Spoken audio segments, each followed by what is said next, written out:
Welcome on in to Sports Memo Today. And yes, I'll take my lumps right at the top. I'm your host, Dan Alexander. I was strutting my stuff, all excited for my Philadelphia Eagles in the Super Bowl. And I said, either I'm going to victory lap on Tuesday or I'm going to need a therapy session. And luckily, I have a great guest coming on to join me here for the therapy session. He's a guy who's continued to help my bankroll grow. So while my heart hurts, my wallet's pretty happy, and a lot of that has to do with the Iceman himself, Jesse Schule. It is $2 Tuesday over at wagertalk.com and over at sportsmemo.com, $2 Tuesday, but up the ante for just $5. You can get that triple play. Capper, he was on Wager Talk today, earlier today. Jesse Schule and Nick Parsons from the Insider's Room. Get all three of their best bets for just $5. And also, because we love you so much, the valued listeners, we have a Valentine's Day special just for you. I'll share that with you just a few moments, but $14 can get you one heck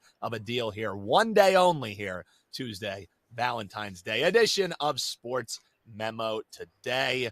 Like I said, only one guest. Glad at least it's not like a Cowboys fan or a Chiefs fan that's coming on to really give me my lumps. It is the one and only Jesse Schule. And Jesse, one hell of a handicap. First things first, go over to this guy's page. He did terrific on the gridiron. CFL is right around the corner as well, and he's heating up on the pitch. So definitely head on over, sm.buzz/JS. Before we get to anything, a week ago to the day, you came on here and you said, I dove deep in the books and found one hell of a plus money play. It was plus 800 for Joe Burrow to be the leading passer in the playoffs. He was eliminated a round ago.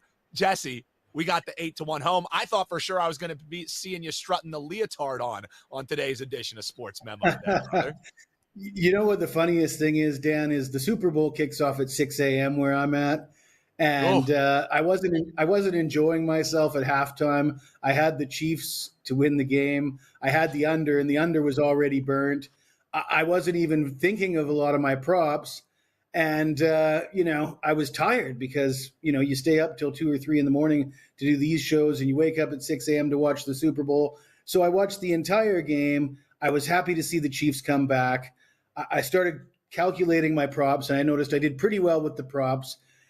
But I was so tired that I went back to bed, and I was laying in bed at about 3 in the afternoon, and I thought to myself, wait a minute, Mahomes didn't pass for that many yards today. Let me check this out on my phone. So I was actually half asleep when I figured that out, and I called that my sneaky prop, and it was sneaky indeed. And it was one that was given out for free right here on Sports Memo Today. That's why it pays to listen. And, you can build that bankroll and then grab the premium plays because those have been doing just as good as these free plays that Jesse Schule has been dropping. But a plus 800, I had to let you strut your stuff on the top of the show. And my bankroll appreciates it. I had a nice, 22-unit gain on the Super Bowl. So my wallet was looking good.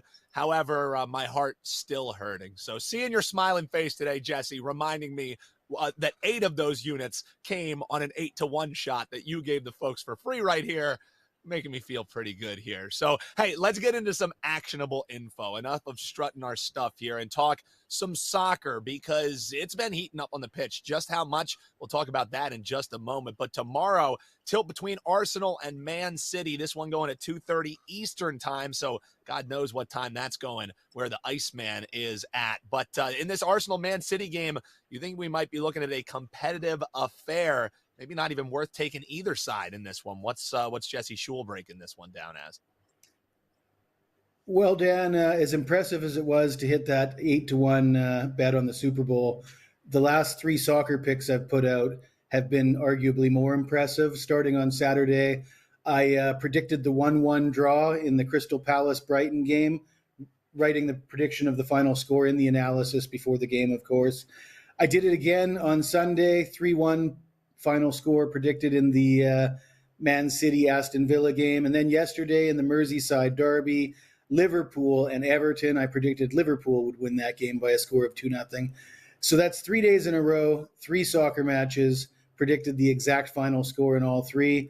And I'm going to do it again right here, right now. I'm going to say 2-2 draw in the Man City Arsenal game. Arsenal is the underdog in this game, despite being at home and despite the fact that they are 8-0-2 at home, undefeated at home with just 2 draws and 8 wins so far this season. Manchester City on the road, their record is 5-3-2, but they don't play as well on the road. They don't score as many goals. And for soccer fans that watch the World Cup and tournaments, you see a lot of draws, and you see draws in big games. And you see a lot of these big games go to extra time and penalties. And of course, there's no penalties in a Premier League game in the middle of the season. So if it's a draw, it just ends and it's a draw. So, and that's what we're going to bet on here today is the 2-2 draw. A lot of these teams talk big about we're going to win. At the end of the day, the draw is actually a favorable result for both these teams.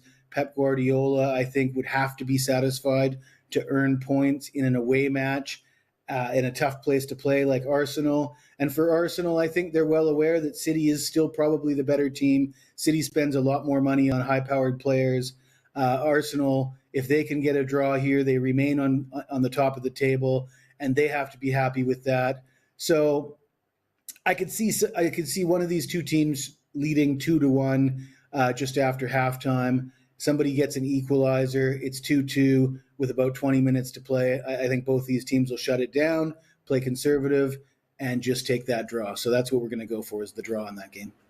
So we're looking at the draw, also a little sprinkle on the 2-2 exact score finishing for my man Jesse Schule. And man, if you hit this one and you make it another straight exact score winner, we may have to change it from the Iceman to the Clairvoyant as your nickname here over at SportsMemo.com. Well, it's almost like I'm 12 hours ahead and I'm watching the matches before they happen. Yeah, you got Biff's Almanac. Who would have thunk it? Definitely go check that out, sm.buzz/JS. Well, you keep giving out these nice plus money peaches here for the folks, and you have one that you're eyeing as well in college basketball. Things, as you said, we turned the page from the gridiron, looking at the hardwood, looking at the ice, looking at the pitch as well, and something you've been diving in on doing pretty well with is this college basketball market, and you're starting to see maybe the cream rising out in the West Coast Conference. So maybe a future play that people can sprinkle on with all this bankroll gain that they've had over the last couple of weeks. What do you think in a college basketball future for the folks? Well, the West Coast Conference is certainly not the Big 12 or the ACC, where it's anybody's game on any given night. It's basically been owned by Gonzaga for decades now. St. Mary's likes to threaten and make some noise, but they rarely actually do much except for finish second. But St. Mary's is actually the favorite to win the West Coast Conference at the moment. They've got a 1-game lead on Gonzaga. They beat Gonzaga in a head-to-head game already, a game that Gonzaga was leading big at halftime, and St. Mary's had to rally to force overtime and won the game in overtime. But that 1-game lead they will take that 1-game lead perhaps if both teams win the remaining games, which they're both heavy favorites to do so. These two teams do not lose too many conference games to the other teams in the conference. So we're assuming that they're both going to win out until they play on the 25th of this month, but they're going to be playing the rematch at Gonzaga. It's going to be a home game for Gonzaga. It was hard enough for St. Mary's to win at home. So if that happens, if Gonzaga beats St. Mary's at home, then they're tied. They finish with the exact same record in conference play.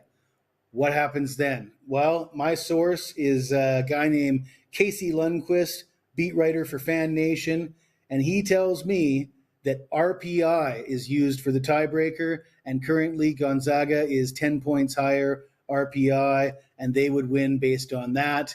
That would be the tiebreaker. Right now, they're plus 350 to win the conference. I believe they're going to be a heavy favorite in that home game. I would certainly bet on Gonzaga to win that home game against St. Mary's in that revenge spot, and getting plus 350 on that, I think, is a gem. I think that's really good value. Way to take a play where you could potentially have to lay chalk in it. Do a little research, look at the RPI, and realize that, hey, We can essentially make this into more of a money line bet at plus 350. Man, Jesse, I love the way you attack these games, that you attack this handicap. You're trying to find what other people aren't thinking about, what they aren't looking at.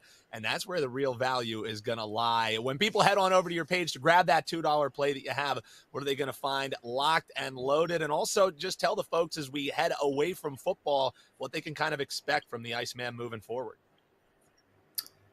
Well, I think you're already starting to see you can expect diversity. I bet on a lot of sports. I attack from a lot of different angles. I play props. I play player props. I play futures. And I'm fairly successful at all of it, to be honest with you, Dan. I mean, the numbers are what they are, and everybody can see them at sportsmemo.com. I think I'm hitting 58% for the last 365 days for a net profit of 100,000 units. So, that's good enough for the girls I go with, Dan. And that is Jesse Schule. If it's good enough for them, it should be good enough for you too here. And we mentioned that we have a little Valentine's Day special. Huge thanks to you supporting Wager Talk Sports Memo and the great folks over at Gold Sheet, all under the Wager Talk umbrella. So instead of getting, a tomahawk steak like our man Jesse Schule, we have a sweetheart of a deal for you. Instead, how about all day today, Tuesday, February 14th, we're discounting all daily picks packages, all one day, all access to just $14. So that includes, if there's any 5%ers that you want to grab outside of the great deals that we have for our $2 Tuesday handicapper like Jesse Schule, the $5 triple play. You see a 5%er you want to grab, it's usually $35. Our gift to you, take that under $15, just $14, no coupon needed, any daily pick package, any one day, all access, that's $14. As a thank you to you who tune in here on a daily basis on Wager Talk TV and Sports Memo TV.